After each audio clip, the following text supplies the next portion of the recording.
Hello friends, ಎಲ್ಲರಿಗೂ ನಮಸ್ಕಾರ. ನಾನು ಸೀತಾ. ನಮ್ಮ ಅಮ್ಮನ ಅಡುಗೆಗೆ ಸ್ವಾಗತ.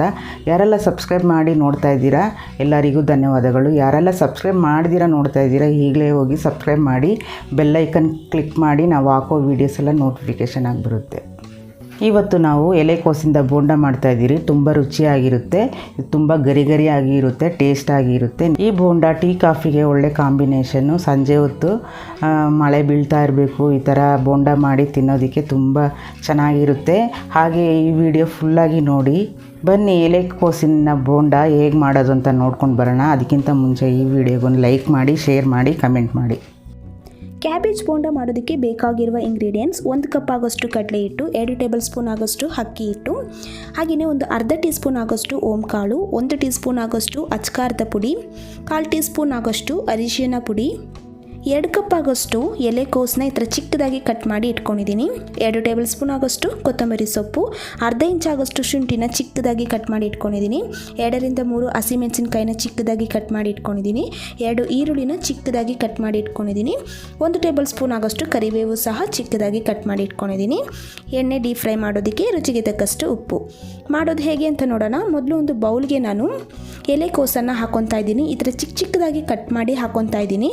ಬೋಂಡ ಮಾಡೋದಾದರೆ ಎಲೆಕೋಸನ್ನ ಚಿಕ್ಕದಾಗಿ ಕಟ್ ಮಾಡಿ ಹಾಕ್ಕೊಳ್ಳಿ. ಅದೇ ಪಕೋಡ ಮಾಡೋದಾದರೆ ಇದನ್ನು ಉದ್ದುದಕ್ಕೆ ಕಟ್ ಮಾಡಿ ಹಾಕ್ಕೊಂಡ್ರೆ ಚೆನ್ನಾಗಿರುತ್ತೆ. ಇವಾಗ ಕರಿಬೇವು, ಈರುಳ್ಳಿನ ಹಾಕ್ಕೊಂಡಿದ್ದೀನಿ. ಹಾಗೆಯೇ ಹಸಿಮೆಣಸಿನಕಾಯಿನ ಹಾಕ್ಕೊತಾ ಇದ್ದೀನಿ ಚಿಕ್ಕದಾಗಿ ಕಟ್ ಮಾಡಿ. ಹಾಗೆಯೇ ಶುಂಠಿನ ಚಿಕ್ಕದಾಗಿ ಕಟ್ ಮಾಡಿ ಹಾಕ್ಕೊಂಡಿದ್ದೀನಿ. ಕೊತ್ತಂಬರಿ ಸೊಪ್ಪನ್ನು ಹಾಕ್ಕೊಂಡಿದ್ದೀನಿ. ಇವಾಗ ನಾನು ಅಚ್ಕಾರದ ಪುಡಿನ ಹಾಕ್ಕೊತಾ ಇದ್ದೀನಿ. ಅರಿಶಿನ ಪುಡಿ ಹಾಕ್ಕೊತಾ ಇದ್ದೀನಿ. ಓಂಕಾಳನ್ನ ಈ ಥರ ಕೈಯಲ್ಲಿ ಲೈಟಾಗಿ ಹಿಂಗೆ ಕ್ರಷ್ ಮಾಡಿ ಹಾಕ್ಕೊತಾ ಇದ್ದೀನಿ. ಆವಾಗ ಬೋಂಡ ಫ್ಲೇವರು ಚೆನ್ನಾಗಿರುತ್ತೆ. ರುಚಿಗೆ ತಕ್ಕಷ್ಟು ಉಪ್ಪನ್ನು ಹಾಕ್ಕೊಂಡಿದ್ದೀನಿ. ಇವಾಗ ನಾನು ಮೊದಲು ಚೆನ್ನಾಗಿ ಮಿಕ್ಸ್ ಮಾಡ್ಕೊತಾ ಇದ್ದೀನಿ. ಇವಾಗ ನಾನು ನೀರು ಹಾಕಿಲ್ಲ, ನೀರು ಹಾಕ್ತಿರೇ ಮೊದಲು ಮಿಕ್ಸ್ ಮಾಡ್ಕೊತಾ ಇದ್ದೀನಿ. ಈ ಥರ ನಾವು ಕೈಯಲ್ಲೇ ಚೆನ್ನಾಗಿ ಪ್ರೆಸ್ ಮಾಡಿ ಮಿಕ್ಸ್ ಮಾಡೋದ್ರಿಂದ ಈರುಳ್ಳಿ ಮತ್ತು ಎಲೆಕೋಸಲ್ಲಿರುವಂಥ ನೀರಿನ ಅಂಶ ಎಲ್ಲ ಬಿಡುತ್ತೆ. ಇವಾಗ ನಾನು ಕಡಲೆ ಹಿಟ್ಟು ಹಾಗೆಯೇ ಅಕ್ಕಿ ಹಿಟ್ಟನ್ನು ಹಾಕ್ಕೊಂಡು ಚೆನ್ನಾಗಿ ಒಂದು ಸತಿ ಕಲಿಸ್ಕೊತಾ ಇದ್ದೀನಿ. ಇದೆಲ್ಲ ಒಂದು ಸತಿ ನೀವು ಫಸ್ಟೇ ಚೆನ್ನಾಗಿ ಮಿಕ್ಸ್ ಮಾಡ್ಕೋಬೇಕಾಗುತ್ತೆ. ಅದಾದಮೇಲೆ ನಮಗೆ ನೀರು ಎಷ್ಟು ಬೇಕಂತ ನೋಡಿ ನಾವು ಹಿಟ್ಟನ್ನು ಕಲಿಸ್ಕೋಬೋದು. ಇವಾಗ ಇದೇ ಥರ ನಾನು ಚೆನ್ನಾಗಿ ಎಲ್ಲನೂ ಮಿಕ್ಸ್ ಮಾಡ್ಕೊಂಡಿದ್ದೀನಿ. ಇವಾಗ ನೀರು ನೋಡಿ ಸ್ವಲ್ಪ ಹಾಕ್ಕೊಳ್ಳಿ. ನೋಡಿ ನಾನು ಒಂದು ಸ್ವಲ್ಪ ಅಷ್ಟೇ ಹಾಕ್ಕೊಂಡಿದ್ದೀನಿ. ಒಂದು 2 ಟೇಬಲ್ ಸ್ಪೂನ್ ಅಷ್ಟು ಹಾಕ್ಕೊಂಡಿರ್ತೀನಿ ಅಷ್ಟೇ. ಇಷ್ಟನ್ನು ಹಾಕ್ಕೊಂಡು ಚೆನ್ನಾಗಿ ಒಂದು ಸತಿ ಮಿಕ್ಸ್ ಮಾಡ್ಕೋಬೇಕಾಗುತ್ತೆ. ನೋಡಿ ಇವಾಗ ನೀರು ಬೇಡ, ಅದು ನೋಡಿ ಕನ್ಸಿಸ್ಟೆನ್ಸಿ ಯಾವ ಥರ ಬಂದಿದೆ ಅಂತ. ನೀರು ನೀವು ಮೇಯ್ನಾಗಿ ನೋಡಿ ಹಾಕೋಬೇಕಾಗುತ್ತೆ. ಇದೇ ಥರನೇ ಚೆನ್ನಾಗಿ ನಾನು ಕಲಿಸ್ಕೊಂಡಿದ್ದೀನಿ. ನೋಡಿ ನಾನು 2 ಟೇಬಲ್ ಸ್ಪೂನ್ ಹಾಕಿರ್ತೀನಿ ಅಷ್ಟೇ, ಕರೆಕ್ಟಾಗಿತ್ತು ನೀರು.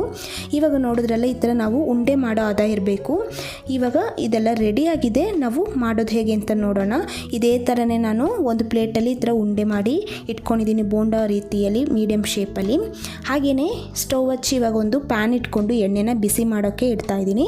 ನಾವು ಮೊದಲೇ ಈ ಥರ ಬೋಂಡ ಇದೆಲ್ಲ ಮಾಡಿ ಇಟ್ಕೊಂಡ್ರೆ, ಉಂಡೆ ಮಾಡಿ ಇಟ್ಕೊಂಡ್ರೆ ಈಸಿಯಾಗಿ ಬೇಗ ಮಾಡ್ಕೋಬೋದು. ಇವಾಗ ಎಣ್ಣೆಲ್ಲ ಬಿಸಿ ಆಗೋದಕ್ಕೆ ಬಿಡೋಣ.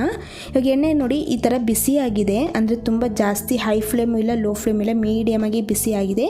ಇವಾಗ ಒಂದೊಂದಾಗಿ ನಾನು ಬೋಂಡನ ಬಿಡ್ತಾ ಇದ್ದೀನಿ. ಇವಾಗ ಇದನ್ನು ನಾವು ಹಾಗೇ ಒಂದು 30 ಸೆಕೆಂಡ್ಸ್ ಬಿಡಬೇಕಾಗುತ್ತೆ. ಹಾಕಿದ ತಕ್ಷಣವೇ ಈ ಥರ ನೀವು ತಿರ್ಸೋಕ್ಕೆ ಹೋಗಬೇಡಿ.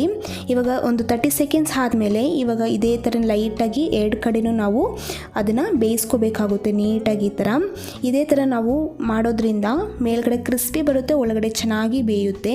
ಇವಾಗ ನೋಡಿದ್ರಲ್ಲ ನಾನೊಂದು 2 ನಿಮಿಷ ಇದೇ ಥರನೇ ಚೆನ್ನಾಗಿ ಅದನ್ನು ಫ್ರೈ ಮಾಡ್ಕೊಂಡಿದ್ದೀನಿ. ಬಬಲ್ಸ್ ಎಲ್ಲ ಪೂರ್ತಿಯಾಗಿ ಕಡಿಮೆ ಆಗಬೇಕು, ಕಲರು ಗೋಲ್ಡನ್ ಬ್ರೌನ್ ಬರಬೇಕು, ಅಲ್ಲಿವರೆಗೂ ನಾವು ಚೆನ್ನಾಗಿ ಅದನ್ನು ಫ್ರೈ ಮಾಡ್ಕೋಬೇಕಾಗುತ್ತೆ. ಇವಾಗ ಇದನ್ನೆಲ್ಲ ಮಾಡಿಕೊಂಡು ನಾನು ಸಪ್ರೇಟಾಗಿ ಒಂದು ಪ್ಲೇಟಲ್ಲಿ ಹಾಕಿಟ್ಕೊಂಡಿದ್ದೀನಿ. ಇದೇ ರೀತಿಯೇ ನಾನು ಎಲ್ಲ ಬೋಂಡನೂ ಮಾಡ್ಕೊತಾ ಇದ್ದೀನಿ. ಬೋಂಡ ನಾವು ಚೆನ್ನಾಗಿ ಅದು ಒಳಗಡೆ ಬೇಯಬೇಕಂದ್ರೆ ತುಂಬ ಹೈ ಫ್ಲೇಮ್ ಕೊಡೋಕ್ಕೆ ಹೋಗಬಾರ್ದು. ಮೀಡಿಯಮ್ ಫ್ಲೇಮಲ್ಲಿ ನಾವು ಅದನ್ನು ಚೆನ್ನಾಗಿ ಇದೇ ಥರ ಆವಾಗವಾಗ ಕೈ ಆಡಿಸ್ತಾ ಇದ್ರೆ ಅದು ಒಳಗಡೆ ಎಲ್ಲ ಚೆನ್ನಾಗಿ ಬೇಯುತ್ತೆ. ನೋಡಿದ್ರಲ್ಲ ಇದೇ ರೀತಿ ನಾವು ಚೆನ್ನಾಗಿ ಅದನ್ನು ಆವಾಗವಾಗ ಈ ಥರ ಕೈ ಆಡಿಸ್ತಾ ಇರಬೇಕು. ಇವಾಗ ನೋಡಿದ್ರಲ್ಲ ಕಲರೆಲ್ಲ ಯಾವ ಥರ ಚೇಂಜ್ ಆಗಿದೆ ಅಂತ. ಇಷ್ಟು ಕಲರ್ ಚೇಂಜ್ ಆದರೆ ಸಾಕಾಗುತ್ತೆ, ಚೆನ್ನಾಗಿರುತ್ತೆ, ಕ್ರಿಸ್ಪಿಯಾಗಿ ಬರುತ್ತೆ. ಇವಾಗ ಇದನ್ನೆಲ್ಲ ನಾನು ಸಪ್ರೇಟಾಗಿ ಒಂದು ಸರ್ವಿಂಗ್ ಪ್ಲೇಟಲ್ಲಿ ಹಾಕಿಟ್ಕೊಂಡಿದ್ದೀನಿ. ನೀವು ಇದನ್ನು ಸಾಸ್ ಜೊತೆ ಸಹ ತಿನ್ಬೋದು, ಇಲ್ಲಾಂದರೆ ಗ್ರೀನ್ ಚಟ್ನಿ ಸಹ ಮಾಡಿಕೊಂಡು ಅದ್ರ ಜೊತೆ ಕೂಡ ಸರ್ವ್ ಮಾಡ್ಕೋಬೋದು. ತುಂಬಾ ಚೆನ್ನಾಗಿರುತ್ತೆ. ನೋಡಿದ್ರಲ್ಲ ಎಷ್ಟು ಚೆನ್ನಾಗಿ ಬಂದಿದೆ ಅಂತ. ಮೇಲೆ ಫುಲ್ಲು ಕ್ರಿಸ್ಪಿ, ಒಳಗಡೆ ಸಾಫ್ಟಾಗಿರುತ್ತೆ ಬೋಂಡ. ತುಂಬಾ ರುಚಿಕರವಾದ ಬೋಂಡ ರೆಡಿಯಾಗಿದೆ. ಅದು ಎಲೆಕೋಸಿನ ಬೋಂಡ. ನಿಮಗೆ ಇಷ್ಟ ಆದರೆ ನೀವು ಸಹ ಮನೇಲಿ ಟ್ರೈ ಮಾಡಿ ಹೇಗೆ ಬಂತು ಅಂತ ಕಮೆಂಟ್ ಮೂಲಕ ತಿಳಿಸಿ. ಹಾಗೆಯೇ ಮತ್ತಷ್ಟು ಈಸಿ ರೆಸಿಪೀಸಿಗೆ ನಮ್ಮ ಅಮ್ಮನ ಅಡುಗೆ ಚಾನೆಲ್ನ ಸಬ್ಸ್ಕ್ರೈಬ್ ಮಾಡ್ಕೊಳ್ಳಿ. ಹಾಗೆಯೇ ಪಕ್ಕದಲ್ಲಿ ಬರೋ ಬೆಲ್ ಐಕನ್ನ ಕ್ಲಿಕ್ ಮಾಡೋದ್ರಿಂದ ನಾವು ಹಾಕೋ ಎಲ್ಲ ವೀಡಿಯೋಸು ನಿಮಗೆ ನೋಟಿಫಿಕೇಷನ್ ಆಗಿ ಬರುತ್ತೆ. ಈ ವಿಡಿಯೋ ನೋಡಿರುವ ಎಲ್ಲ ವೀಕ್ಷಕರಿಗೂ ಧನ್ಯವಾದಗಳು.